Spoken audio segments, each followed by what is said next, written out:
What is up, guys? Today we are taking the GTI Interior back apart to button a few things up and to finish it out properly. So let's get started.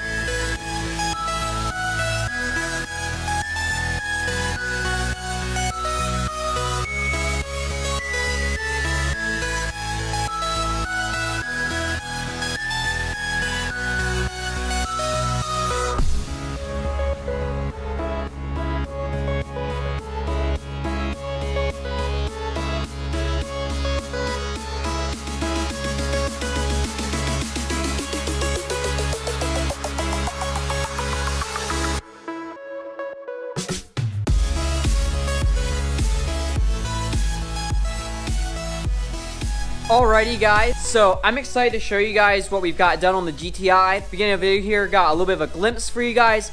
Before we get started, I'm just going to give a little bit of backstory here so you guys understand a little bit what was going on. So, hopefully you guys have watched my older videos from the day one of buying the car and all the progress to now. When I bought the car, it came out of a guy's backyard where I hadn't run in 10 years. There was no carpet in the car, the dash was cracked or destroyed, and the seats were shredded except the back one, but yeah, just totally taken all apart. And so the reason it looks like it is today, I bought the car in 2019. It was July in Colorado, which was where I was living, and I knew I was moving home in December. So basically I had a few months to quickly fix everything in the car that I had the parts for, and then it was going to get shipped home. My dad went and got it. So that's a little bit of the backstory, the reason why now we're taking it back apart. This was my first Mark 1. I bought the car because it was pretty clean underneath, and it's just something that I always wanted one of these. And so it wasn't really like I had planned it out. So all of a sudden I had this car. The car came with lots of parts, but I didn't really know what I was doing and didn't really know what my plans were with the car. So that's why it is how it is. I put the carpet in the car there. The seats, we went over them and fixed those up real nice. Put a new dash in the car. Basically cleaned it up and got it running better, and then it came back here to Pennsylvania. So that's why now we're taking it back apart to finish a few things. So starting with the ceiling here, if you guys had seen in other videos, up here this cross member here was totally coming apart. It was totally flopping and loose. So that was something that when we drove before I had mentioned, it was totally rattling against the ceiling so loud. And the whole ceiling, you could actually, if you hit a hard bump, the whole thing would actually like bang, like the whole thing would flex, like really bad. So I'm not sure. From what I've heard, this is not really common with these cars, but one thing is Colorado, you have like pure sunshine almost all the time and it gets hot. So I think that's something where it just sat outside, that the glue just got old, and that's why it just all fell down. So that was something. This week here, I'm going to be putting a new headliner in the car, which we'll get into that later. But that's why I needed to fix this first. So that's what you saw it there at the beginning of the video. There's really thick, like a rubbery coating, which was like the factory glue. So went in there with the die grinder, and that's why you can see here there's tons of rubber everywhere. Really glad I put the sheets down. There's rubber just sprayed everywhere in the car. It made a huge mess, and then just took gum cutter over it and got it cleaned up real good. And just had to be really careful, especially the roof there. You know, my goal was not to cut anything, just basically just shave a little bit of the layer off, and even just, you can see like there is a little bit of corrosion up here, so basically just clean that up and just have nice clean metal. So just, I was real careful and just lightly just went over that to clean that up, and really happy with it. Not exactly happy with how I did this, so hopefully you guys can learn some things with when we're going along here. So basically what I used here, we had the Permatex weld right here. The reason I used that was that I knew it was something that's really awesome, that works very well. Yeah, I'm not exactly happy with how I did that. I should have gone with something like this. Ouch. That I could actually put a nice bead, because my goal was just to put a nice bead over everything, and yeah, it did not work very well. So part of my problem was I used 2 packs here of the Permatex here. This stuff is supposed to be for all metals, and up to 3,000 psi strength. So really strong bonding. I knew that would be perfect for this, but I got 2 packs of this, and it kind of failed because I had it out here in the garage overnight, and it was like in the teens overnight, and it was probably in the 40s here when I did it, but it was still really cold. So this stuff came out, I could barely mix the stuff, and instead of being able to put a nice thin bead there, it came out as just massive clumps, and it was just not going on good. So I was able just to put it on here just kind of every 6 inches or so, just put like a nice fat dab on there. And so I was convinced it was secured good, but was not happy with how there was big gaps there because I was afraid that we were dealing with the thing vibrating before, and so that was my big concern. So I quick ran to Home Depot and got this Loctite Premium Max. It's supposed to be like super strong. Just put a dab or put a bead of that the whole way around the edges. Basically, just it's not so much structural, but basically just to provide a little bit of extra strength there. And basically my biggest thing was this a little bit more rubbery to affect actual vibrations and just a little bit stronger. So that there, I'm happy with how that turned out. Just not exactly what I would have done. So I would recommend if you can find something more like this. I'm not sure.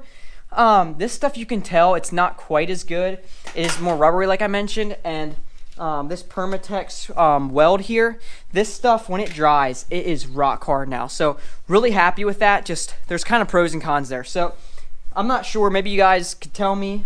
This is more construction based, which I'm not a construction worker, so I'm sure there's something better that you could use there, something that's made from metal that you could actually get out of a caulk gun like that. That would be ideal. But just a little bit behind that, it's how it worked. Just jacked it up here, which worked really good. You have to be careful not to jack too much, or you can actually bulge your ceiling out and it'll dry and like screw up all that. So you have to be super careful just to gently push that up against. But dried for 2 days, and that is awesome now. So moving on, we're going to finish up the rest of here. Like I mentioned, we're going to do headliner, but before we do that, we're going to finish the rest of this interior. So when I had first bought the car, which it is still missing trunk carpet. That's something I'm hoping to get, but it wasn't really a big rush, and I know it's going to be hard to get. So I decided from day one, someone had already kind of started sanding this, and it was all gross. So I just took all the rubberized coating off here, sanded that all off, and just real quick sprayed that. Basically just make it look a little bit cleaner. I just didn't like that awful look there. And as you guys know who are actually familiar with these cars, like I mentioned, this is my first Mark 1 GTI. This was a bucket list car, but I didn't really know what I was doing with it.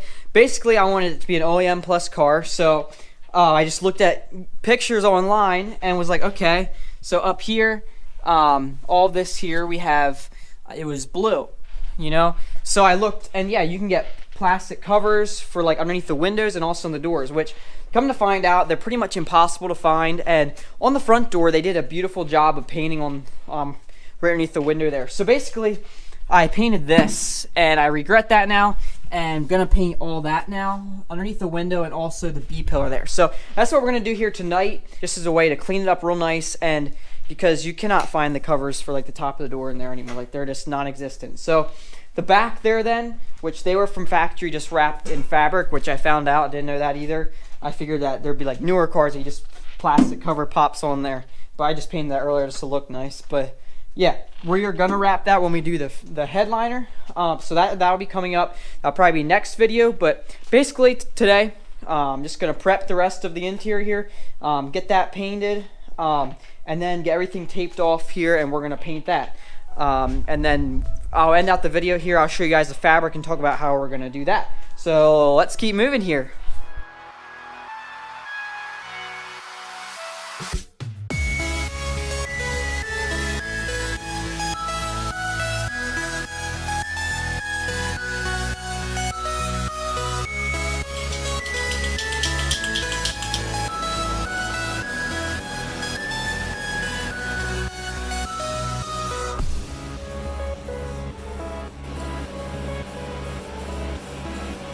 Alrighty guys, so the last 2 evenings have been absolute fails.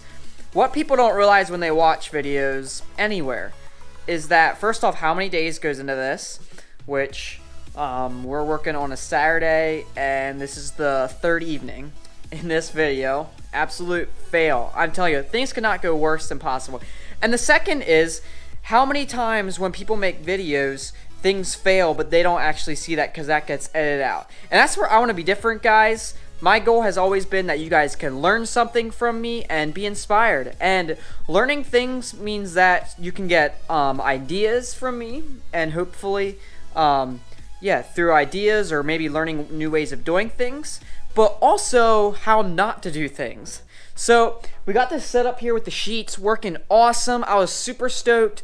Thanks to my wife, she helped me. We sand down below the windows there and also on the B pillars, helped tape it all off, and we got everything awesome. And so it's what I had. We did a white primer, which did not cover very well, so I did a super thick coat. The number one problem was that I decided, you know what, it's white primer, it's white paint. I want to go to bed and let's give it 15 minutes to dry and then spray the top coat on it, which I decided I was not going to do clear coats on the inside. It'll be shiny, it'll be fine, it's white. And that was a terrible idea. So guys, I just want to tell you guys, do it right the first time. Take your time, do it right, and then you don't have problems. So I proceeded to spray the top coat on 15 minutes later, thinking it would be fine. And I actually filmed an outro for the video, totally finished it, and came back, and it was destroyed. Basically, my top coat did not run, because I did that, just a nice perfect coat, but my bottom coat, because I was trying to get a really thick coat and hide imperfections, which the bottom coat, the primer looked fine when I first did it, but because it was really heavy coat, and then I sprayed the top coat on it, the whole primer just sagged.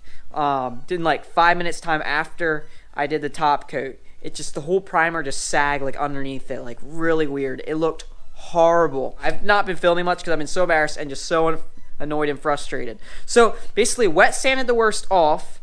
Then I took my lacquer over it, basically to clean it up so there's no dirt on there, which another terrible idea, because then this cheap paint here, which isn't old, it wasn't really cured anyhow, it was starting to lift that, so I had to clean that up some more. And then I was just fighting dirty nozzles, so I kept cleaning my nozzles, but still just not spraying evenly. But finally I just kept fighting and fighting, and finally we just got it to where it's at. I just basically took lacquer over everything, started over. I have a brand new clear, so we're gonna let it sit tonight, come back out tomorrow night, and just get several coats of clear on there, which hopefully we get really sweet clear coat on there. It'll cover everything up decently. It's on the inside, it's white, so not noticeable, but I think just because of the amount of time I spent sanding and covering everything up awesome, I just did not want to have to deal with something that's not awesome. So just to show you guys right where we're at here real quick, I don't know, it might look pretty awesome on there, but it's not. So just want to be honest with you guys. That's my goal. I feel like so many YouTubers, they're just showing you the things they want you to see. I'm gonna be honest, you know, I failed. This was terrible, but hopefully it's gonna dry and it's gonna be fine. And yeah, so there's my little nitbit. Take your time, do things right the first time, and you'll actually save yourself like 2 evenings of work. So hey, that's my little nitbit there. Dude, I'm so frustrated, but hey, it's fine. You learn things, and you know, these are things then you learn and you can remember for your rest of your life. So just to finish out the video, next video we're gonna be doing the headliner. I just want to finish this video. It's getting long and I'm getting frustrated, so we'll finish this video on a good note here. Looking forward to new things. So we got the headliner board here. Gonna go ahead, I have the headliner fabric over here. Gonna be wrapping that hopefully this weekend. Also the C pillars, and when we do that, I'll show you how the rest of my paint job there turned out. But it's time just to put that in the past now. So yeah, really looking forward to that. So catch me next time, and we'll be doing the headliner, and eventually after that we're gonna touch up the seats a little bit and then really put the interior back together. So really excited to finish that up, because that means we can move on to really exciting things, aka the exterior. Detailing the paint, striping / moldings, finishing off the bumpers better, just everything there. So thanks so much for watching. Sorry it's getting long. Hey, I just want to tell you guys, just do it right. Take your time. You will not regret it. Have a good one. Catch you guys next time for some more Mark 1 fun.